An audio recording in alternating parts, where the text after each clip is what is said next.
Որն է ազգի եւ ամբոխի կամ ժողովրդի տարբերությունը։ Սրանից մի քանի տարի առաջ Գերմանիայի Բունդեստագում հարց էին դրել եւ ուզում էին որոշում կայացնել, որ ֆերմերների սուբսիդավորումը վերացնեն, չեղարկեն կամ մասամբ չեղարկեն։ Դեռևս այս հարցը քննարկման շրջանում էր, ոչ մի որոշում կայացված չէր եւ ֆերմերները բոլոր Գերմանիայի լսելով, որ այսպիսի հարց է քննարկվում,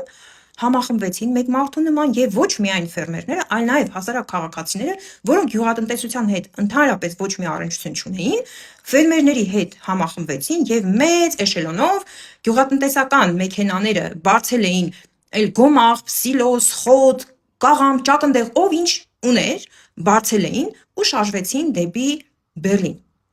Այն ժամանակ դեռևս Շոլցն էր կանցլերը եւ Շոլցի մեծ խրտվիլակն էին սարքել, ճուճելն էին սարքել, տարան դրեցին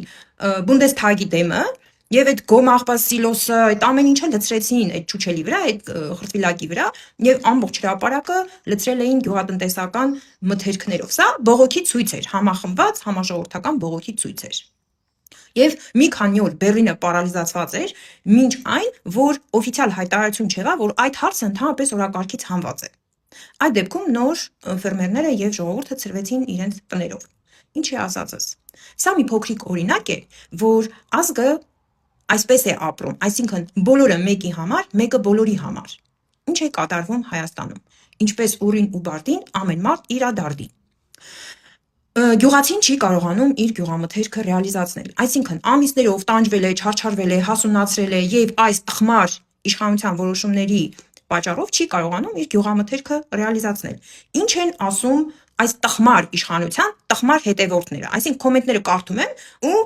չգիտեմ, ասենք ես ապշանքից ուղակի բառի չեմ գտնում ասելու։ Ինչ են գրում կամ ինչ են ասում։ Ջանդամ թե Ռուսաստանը ապրանքը չի վերցնում, միրգը չի վերցնում, ծիրան չի վերցնում, մենք կուտենք։ Այսինքն այս կիշալոտության մոլուցքը, որ դրանով էլ տառապում է այս ասենք ընտրազանգվածի առաջնորդը, որ ինչ բռնում ուտում է, սրանք էլ նույն ձևի այս կիշալոտությունը իրանց մոտ մոլուցք է։ Մենք կուտենք։ Ասենք չեն մտածում, որ այս մարդիկ տանջվել չարչարվել են, որ 2 կոպեկ փող աշխատեն, այս տխմար իշխանությանն էր հարկ վճարեն, որ երկիրը ընդհանուր զարգանա։ Դրա մասին ոչ ոք չի մտածում։ Մենք կուտենք։ Հասկանում եք ինչ պսիխոլոգիա է։ Եվ սա այս Բաղդադում այս ազգին դեբիլացումը կամ ամեն մարդ իր դարդին այս ամբոխի վերածելը ազգին, սա միտումնավոր է արվում, որտեղ ազգին ղեկավարելը անհնար է։ Այսինքն հիմա նայեք, Ազերտելեկոմը, Արմենտելեկոմի հետ ինչ որ ինտերնետային կապ է հաստատում, որ մենք ասենք բոլոր հայ օգտատերերը վտանգված են։ Կամ ընդհանրապես ոմանց համար տարբերություն չկա, իրանք Հայաստանի սուվերեն տարածքում են ապրում, թե վաղ մյուս օր այս տարածքը կվերածվի, ասենք արևմտյան Ադրբեջանի, կամ ընդհանրապես տարբերություն չկա, Մեղրիով են միջանցք տալիս, թե Մեղրին են տալիս, իր անձնական աղիքները կուշտ են, եւ դա իրան բավարարում է։ Բալը էժանա, բալը ուտեմ, ես ուտեմ, իմ փորս կուշ լինի, իմ տեղս լավ լինի, այս հոգեբանությամբ է ապրում մեր ազգը։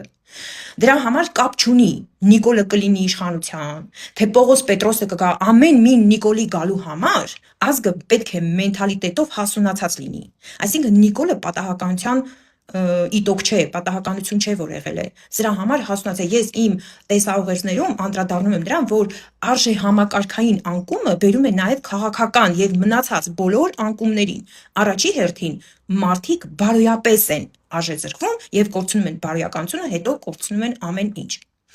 Եվ մեր ազգը պետք է հասկանա, որ քանի դեռ ինքը չունի համախմբվածություն եւ այս թրքամետ իշխանության կատարած հանցագործությունների դեմ ընդվզում չկա, ժողովրդական ընդվզում, ոչինչ չի փոխվելու։